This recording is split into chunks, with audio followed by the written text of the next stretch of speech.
Hi hello नमस्कार सगळ्यांना. कसे आहे सगळेजण? मस्त मजेत ना?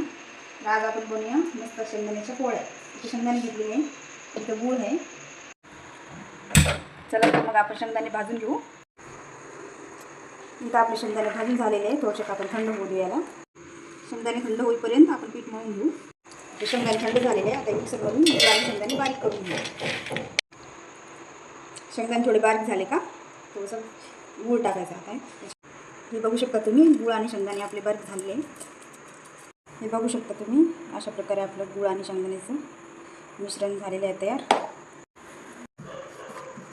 मस्तपैकी अशी लाटून घ्यायची.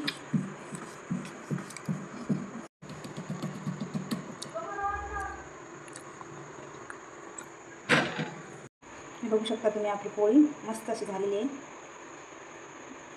कशी वाटली तुम्हाला आजची रेसिपी? आवडली असेल तर लाईक करा, सबस्क्राईब करा.